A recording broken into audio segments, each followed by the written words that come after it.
Om Swastiastu, Namo Buddhaya, salam kebajikan. Yang saya hormati, pertama-tama tentunya rekan-rekan wartawan, karena sudah sabar menunggu, ya. Kemudian saya didampingi dari Gerindra, juga tim pakar dari Pak Prabowo, ada Profesor Ahmad, sedang ke belakang, kemudian ada Profesor Burhanuddin Abdullah, Pak Prasetyo, dan Dr. Dadan, ya. Kemudian dari Partai Golkar ada Dr. Aceh, ya.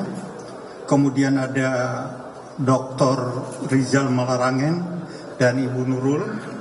Kemudian dari PAN hadir langsung Sekjen PAN Pak Edi, ya. Kemudian juga ada Profesor Didi Rahbini, ya, sudah banyak memberikan. Kemudian ada Dr. Asman Abnur yang lagi rame nih, dapilnya ngetop terus berapa 1 minggu nih. Jadi udah nggak usah kampanye, beliau udah. Kemudian ada Wakil Ketua Umum MPR Pak Jandri, ya, terima kasih Pak Jandri. Mungkin yang lain. Kemudian dari PBB langsung hadir juga Sekjennya Pak Ferry, ya, yang juga sebagai Wakil Menteri. Kemudian Pak Fuad dan juga Pak Norman. Kemudian dari Gelora Sekjennya hadir langsung Pak Mahfuz, dan juga ada biasanya apa ya, bisa macan mimbar juga atau Pak Fahri.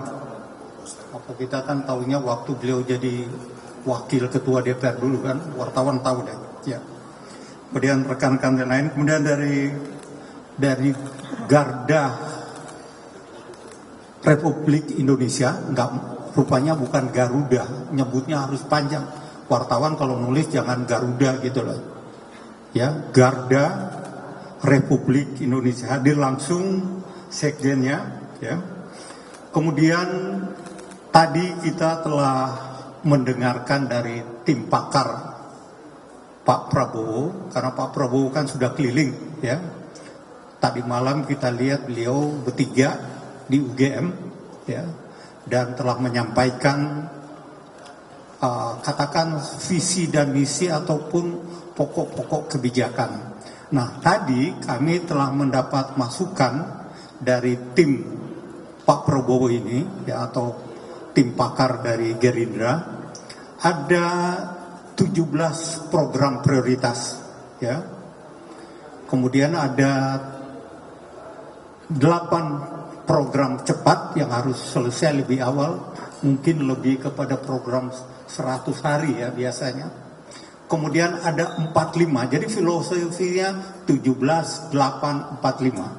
45 adalah para pakar yang mengawaki, ya, untuk bagaimana membentuk konten. Nah, konten-konten yang dibentuk ini tentunya kita sudah sepakati tadi. Pertama, konten itu tentunya harus relevan. Jadi kondisi kekinian bangsa Indonesia harus tergambarkan dalam konten tersebut, ya. Kedua, konten yang kita akan sampaikan juga harus bernilai, harus punya nilai, ya. Punya nilai jual, nilai penerimaan dari konstituen.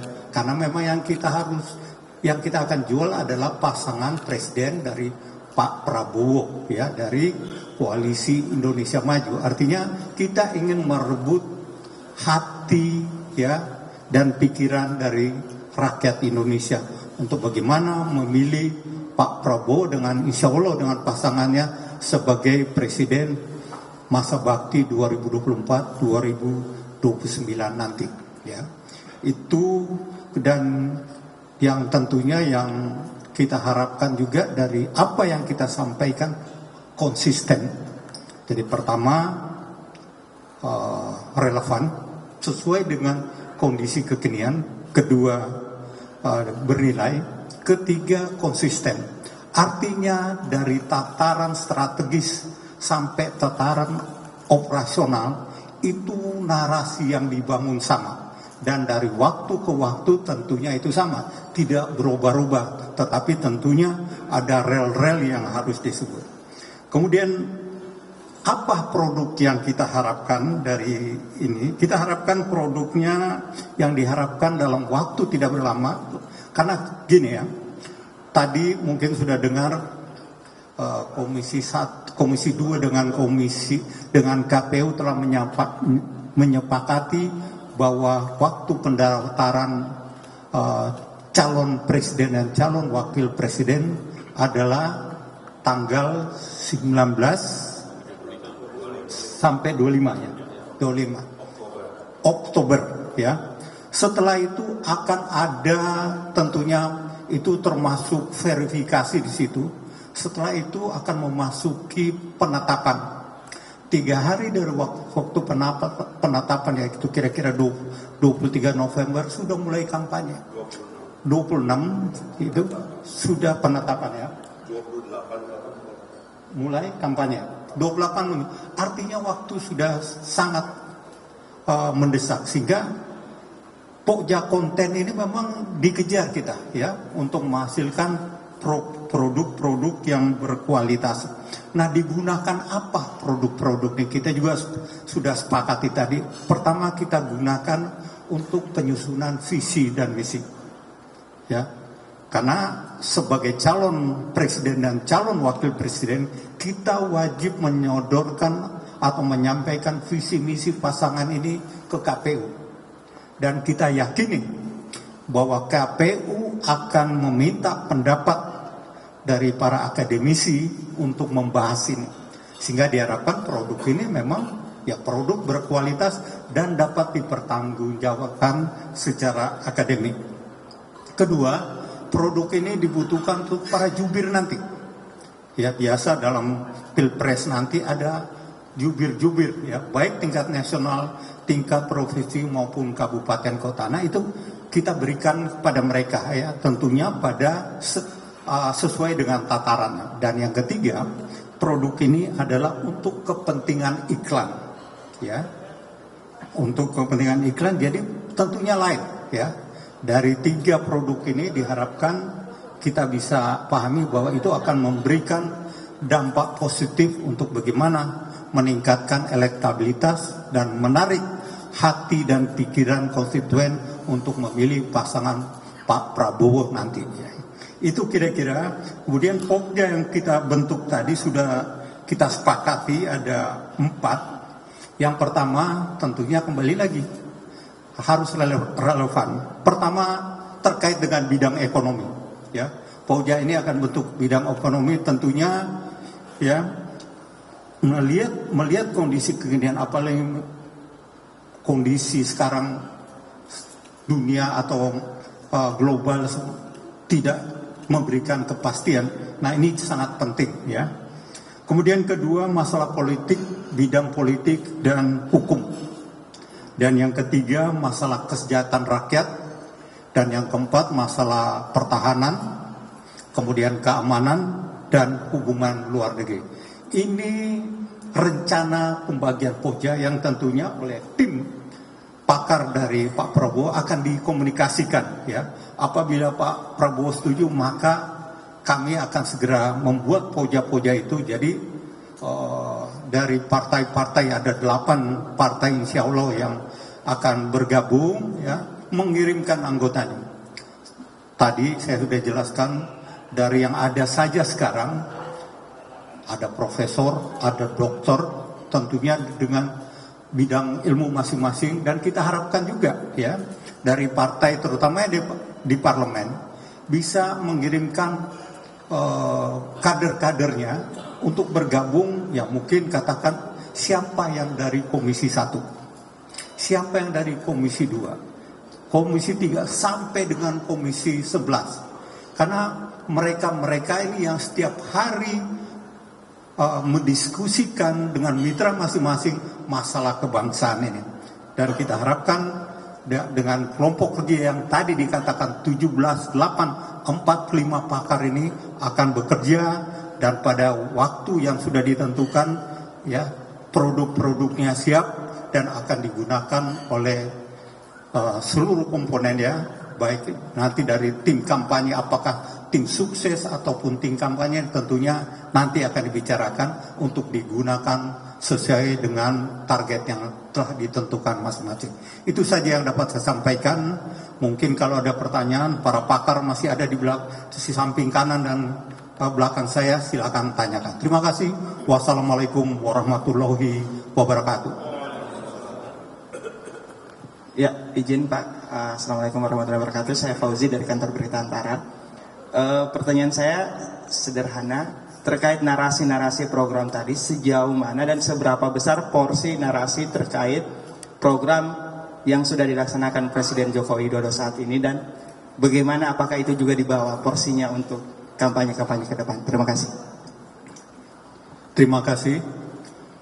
Kita sering mendengar, mungkin pertama kita dengar saat deklarasi saat Golkar, kemudian PAN bergabung, beliau sampaikan program yang diusung oleh Pak Prabowo adalah program kelanjutan dari program Pak Jokowi.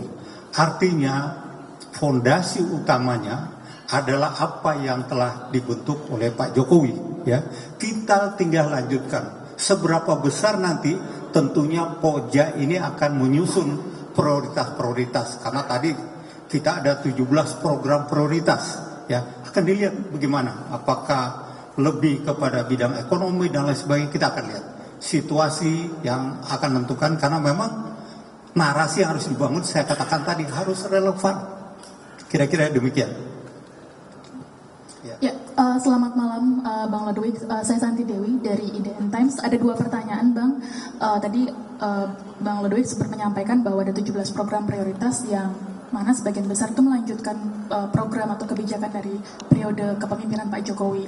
Tapi kan kemudian dalam waktu dekat besok, lebih tepatnya akan ada 1 anggota partai parlemen baru yang sehari-hari kita mendengar selalu membawa spirit agenda perubahan, dan itu sudah dititipkan juga katanya melalui Pak Prabowo gitu. Apakah agenda perubahan itu diakomodir melalui 17 program prioritas tadi? Kemudian yang kedua, dalam pertemuan tertutup tadi, apakah juga turut dibahas mengenai soal penyusunan tim pemenangan yang akan ikut menyosialisasikan program ini dan membawa tim ini untuk segera mendaftarkan ke KPU? Terima kasih.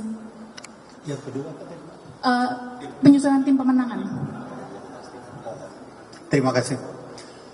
Pertama, dengan masuknya partai yang mengusung